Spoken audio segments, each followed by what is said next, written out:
Hello guys, this is Sunny Gulve. ये cost sheet का second part है जिसमें हम एग्जांपल देखेंगे कॉस्ट शीट का। तो इसका थियरी पार्ट जो है वो मैंने इसके आगे का जो लेक्चर है उसमें बना दिया है। तो अगर आपने वो देखा है तो ये एग्जांपल समझने में आपको थोड़ी आसानी होगी। तो शुरू करते हैं। ये आपका जो ICAI का वेबसाइट है उसके ऊपर जो स्टडी मटेरियल दिया है उसमें से ही मैंने ये एग्जांपल लिया है। तो पहला एग्जांपल है कॉस्ट शीट पे, ये वाला।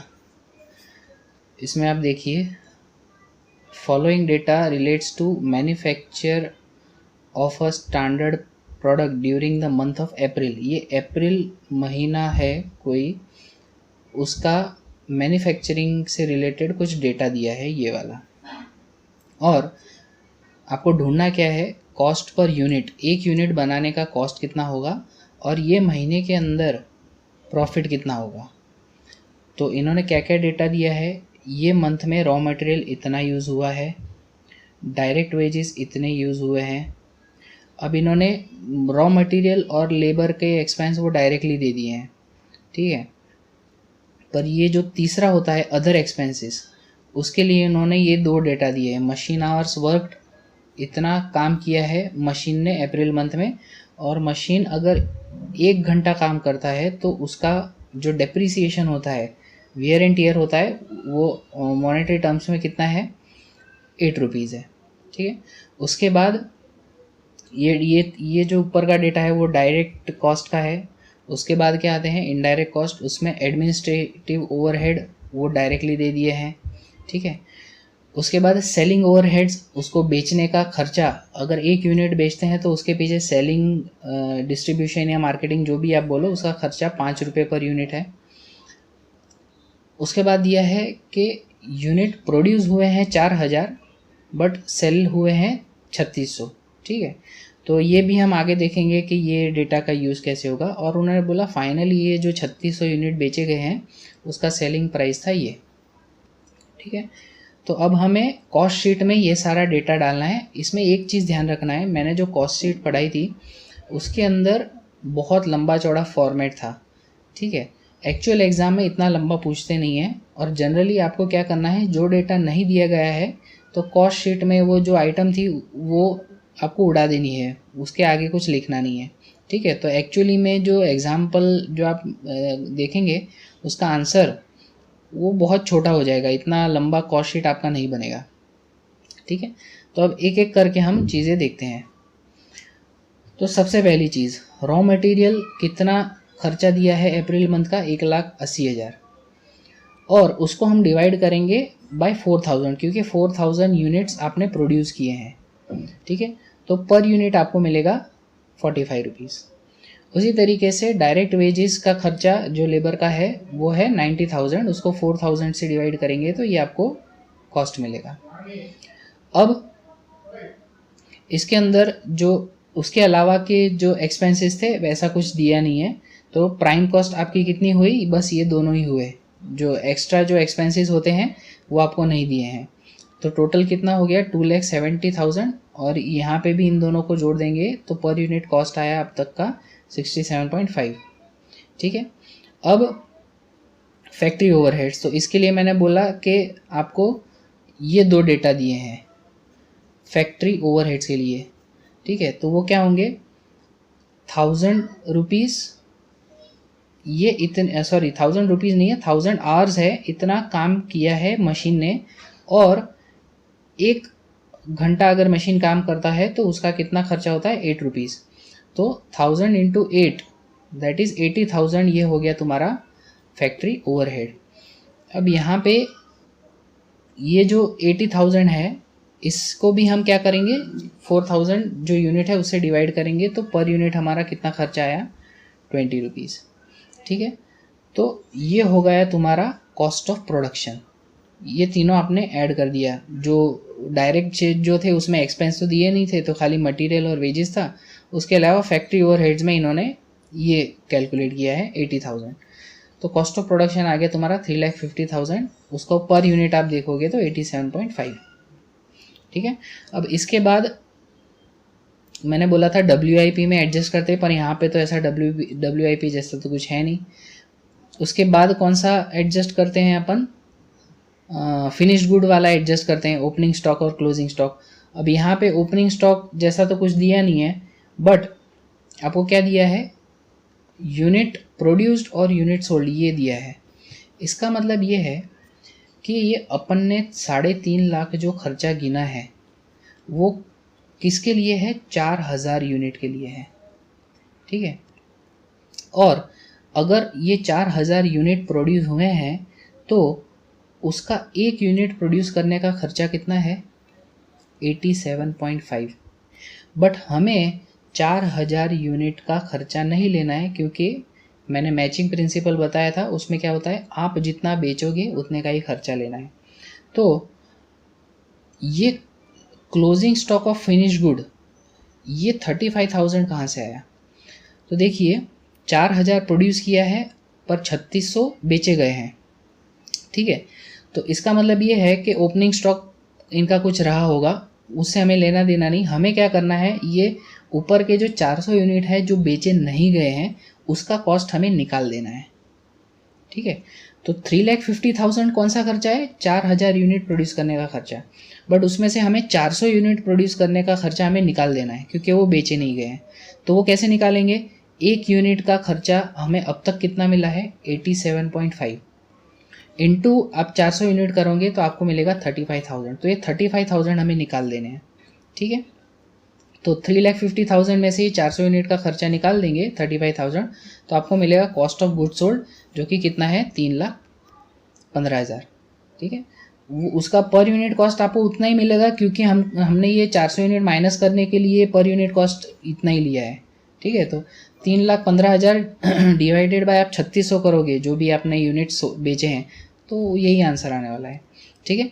उसके बाद एडमिनिस्ट्रेशन ओवरहेड्स वो डायरेक्टली आपको दे दिए गए हैं, दैट इज़ 35,000, ठीक है। तो वो 35,000 आपने लिख लिया, डिवाइड बाय 3600 करेंगे तो 8.75 आ गया।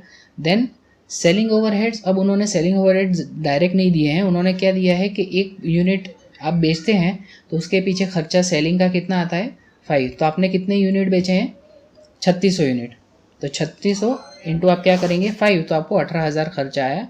उसको भी डिवाइड बाय 3600 करोगे तो ऑब्वियसली 5 ही आएगा, ठीक है।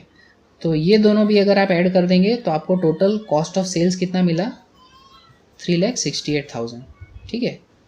और उसको आप डिवाइड करेंगे बाय 3600 यूनिट, या तो फिर यहाँ के जो भी ये खर्चे हैं कॉस्ट पर यूनिट जो निकला है उसको ऐड कर दोगे, तो आपको क्या मिलेगा, 101.25 आपका एक यूनिट का कॉस्ट आया है, ठीक है। तो अब प्रॉफिट कितना होगा, हमने देखा आगे कि एक यूनिट का सेलिंग प्राइस उन्होंने कितना रखा है 125, तो 3600 यूनिट बेचे इंटू 125 आपका सेल्स कितना होगा 4,50,000।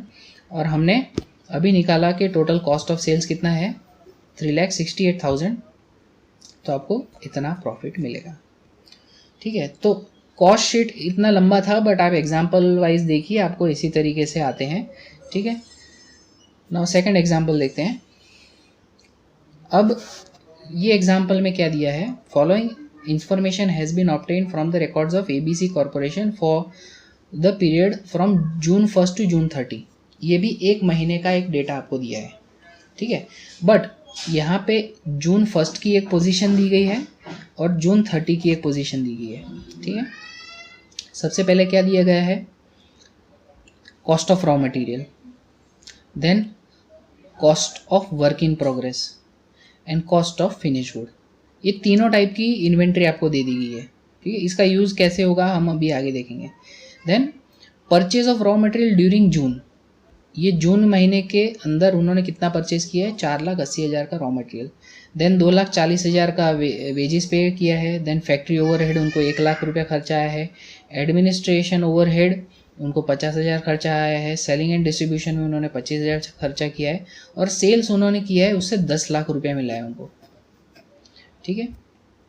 तो ये एक डेटा दिया है। अब उन्होंने पूछा क्या है, prepare a statement giving following information. Raw material कितना कंज्यूम हुआ, प्राइम कॉस्ट कितना था, फैक्ट्री कॉस्ट कितना था, कॉस्ट ऑफ गुड्स सोल्ड कितना था, नेट प्रॉफिट कितना था, ये सारे वर्ड्स हम जो हमने आगे कॉस्ट शीट देखा था उसमें हम देख चुके हैं। ठीक है, तो शुरू करते हैं। सबसे पहले रॉ मटेरियल कंज्यूम्ड, इसका फॉर्मूला मैंने लास्ट टाइम आपको दिया था। सबसे पहले हम क्या लिखेंगे, opening stock of raw material. तो आप एग्जांपल में देखिए ऑन 1 जून ओपनिंग स्टॉक कितना है, 60,000। उसके बाद उसमें हम क्या ऐड करते हैं, परचेसेस ड्यूरिंग जो भी पीरियड आपने लिया है। तो आगे हमने देखा परचेसेस कितने के किए थे, 4,80,000। उसमें से हम क्या निकाल देंगे, closing stock of raw material, क्योंकि वो तो यूज़ ही नहीं हुआ है अभी तक। तो 50,000 का वो निकाल देंगे। तो आपका रॉ मटेरियल कंजम्पशन कितना आया, 4,90,000। मतलब प्रोडक्शन में आपने 4,90,000 का डायरेक्ट मटेरियल यूज़ किया है। ठीक है, तो रॉ मटेरियल आ गया आपके पास। जस्ट अ सेकेंड, हाँ ये आप यहाँ पे पहुँच गए। रॉ मटेरियल आपका 4,90,000 आ गया। अब उसके अंदर हम क्या ऐड करते हैं, वेजेस। डायरेक्ट वेजेस उन्होंने डायरेक्टली दे ही दिया है 2,40,000। ठीक है, उसके अलावा कोई डायरेक्ट एक्सपेंसेस उन्होंने मेंशन नहीं किए हैं, आप एग्जांपल में देखिए। ठीक है, डायरेक्ट एक्सपेंसेस इतने हैं या डायरेक्टली प्रोडक्शन में ये चीज़ हुई है, लेबर और मटेरियल के अलावा ये चीज़ यूज़ हुई है, ऐसा कुछ नहीं लिखा है। तो उसको हमें जाने देना है। ठीक है, तो हमारा प्राइम कॉस्ट क्या होता है, raw material, labour and direct expenses. तो डायरेक्ट एक्सपेंसेस तो है ही नहीं, तो रॉ मटेरियल और लेबर को ऐड करो तो हमारा प्राइम कॉस्ट आ गया 7,30,000। ठीक है, देन उसके बाद क्या ऐड होता है, हमारा कॉस्ट शीट के जो फॉर्मेट है उसके हिसाब से फैक्ट्री ओवरहेड ऐड होते हैं। वो उन्होंने एग्जांपल में दे दिए 1,00,000 रुपीज़। ठीक है, तो वो ऐड होके जो फाइनल जो आंसर आता है उसको हम क्या बोलते हैं, वर्क्स कॉस्ट। इसको ग्रॉस वर्क्स कॉस्ट या ग्रॉस फैक्ट्री कॉस्ट बोलते हैं। क्यों ग्रॉस, क्योंकि इसमें से अभी हमें क्या एडजस्टमेंट करना है, वर्क इन प्रोग्रेस का एडजस्टमेंट करना है। ठीक है, और एडजस्टमेंट क्या होता है, जो पुराना वर्क इन प्रोग्रेस था उसको ऐड करो और नए वर्क इन प्रोग्रेस को माइनस करो। तो यहाँ पे आप देखिए जो पुराना वर्क इन प्रोग्रेस था, मतलब ओपनिंग कितना था 12,000 और नया जो at the end of the period कितना खड़ा हुआ 15,000। ठीक है, तो ये ऐड करना है, ये 15,000 माइनस करना है। तो यहाँ पे ग्रॉस वर्क कॉस्ट था कितना, 8,30,000। उसमें से आपने ऐड किया ओपनिंग वर्क इन प्रोग्रेस 12,000 और closing work in progress minus किया, तो आपको मिला फैक्ट्री कॉस्ट, या उसको नेट वर्क्स कॉस्ट भी बोलते हैं, दैट इज़ 8,27,000। ठीक है, तो यहाँ तक आप पहुँच गए। देन फैक्ट्री कॉस्ट के बाद हम क्या करते हैं, ऑफिस के ओवरहेड हम डालते हैं, ऐड करते हैं। तो उसमें एडमिनिस्ट्रेशन ओवरहेड आपको ऑलरेडी दे दिए हैं एग्जाम्पल में, ये रहे एडमिनिस्ट्रेशन ओवरहेड, ये कितने हैं 50,000। तो 50,000 आ गया आपका एडमिनिस्ट्रेशन ओवरहेड। ठीक है, तो उसको ऐड करोगे तो आपको फाइनली क्या मिल गया, कॉस्ट ऑफ प्रोडक्शन 8,77,000। ठीक है, बट ये कॉस्ट ऑफ प्रोडक्शन है, मतलब जितना आपने प्रोड्यूस किया वो आपने ढूंढा है। आपको फाइनली क्या ढूंढना है, जितना प्रोड्यूस किया वो नहीं, जितना आपने बेचा उसका कॉस्ट क्या है, आपको खाली वही चाहिए। तो उसमें अब कौन सा एडजस्टमेंट आएगा, हमने लास्ट टाइम देखा था, जो फॉर्मेट हमने स्टडी किया था उसमें हमने देखा था, हम फिनिश गुड का स्टॉक जो है उसको अब एडजस्ट करेंगे। ठीक है, तो कॉस्ट ऑफ प्रोडक्शन में हम क्या करते हैं, फिनिश गुड का ओपनिंग स्टॉक ऐड करते हैं और क्लोजिंग स्टॉक माइनस करते हैं। ये पूरा, इसका मतलब क्या है वो पूरा मैंने लास्ट लेक्चर में समझा दिया है। ठीक है, तो यहाँ पे आप देखेंगे उन्होंने एग्जाम्पल में क्या दिया है, ओपनिंग स्टॉक कितना है फिनिश्ड गुड का 90,000, जो लास्ट टाइम बना था और बेचना बाकी था, बट ये वाला जो महीना है जून का महीना, उसमें तो ये बेचा जाएगा। ठीक है, और दूसरा नया बनेगा उसमें से ये बेचने का बाकी रह जाएगा। ठीक है, तो ये ओपनिंग स्टॉक है और ये closing stock of finish good है। तो हम क्या करते हैं, ये जो कॉस्ट ऑफ प्रोडक्शन आया उसमें ओपनिंग स्टॉक ऐड करेंगे, क्लोजिंग स्टॉक माइनस करेंगे, तो आपको क्या मिल जाएगा, कॉस्ट ऑफ गुड सोल्ड 8,57,000 आपको मिल गया। ठीक है, उसमें अब selling admin and distribution expenses आप ऐड करेंगे, वो आपको कितने दिए गए हैं 25,000 एग्जाम्पल में दिए हैं। ठीक है, तो आपका फाइनल कॉस्ट ऑफ सेल्स कितना आया 8,82,000। आपने जो माल बेचा है, जितने भी यूनिट्स हो सकते हैं, उसका टोटल आपको खर्चा आया है 8,82,000। अब उन्होंने एग्जाम्पल में बोला है कि उन्होंने सेल करके कितना पैसा कमाया था, 10 लाख, ठीक है। तो अगर 10 लाख उन्होंने मतलब सेल्स करके उनके पास रुपया आया है और उसमें से टोटल खर्चा था 8,82,000, तो इसका मतलब जो बीच का डिफरेंस है वो क्या हो गया उनका नेट प्रॉफिट, दैट इज़ 1,18,000, ठीक है। तो यहाँ पे जो आपको चीज़ें पूछी गई थी वो सारा आपका कॉस्ट शीट के द्वारा आपको हर एक चीज़ का आंसर मिल गया, ठीक है। तो हम आगे जो टाइप्स ऑफ कॉस्ट देखेंगे, जो जॉब कॉस्टिंग है, फिर बैच कॉस्टिंग है, फिर यूनिट कॉस्टिंग है, उसमें इसी टाइप के आपको एग्जांपल्स देखने को मिलेंगे। बल्कि यूनिट कॉस्टिंग जो है वो तो पूरा का पूरा यही फॉर्मेट है, यूनिट कॉस्टिंग में और कुछ नहीं करना है, ये कॉस्ट शीट का ही यूज़ करना है, ठीक है। तो उसके भी हम एग्जांपल्स के थ्रू उसको देखेंगे। So thank you for watching the video, have a great day.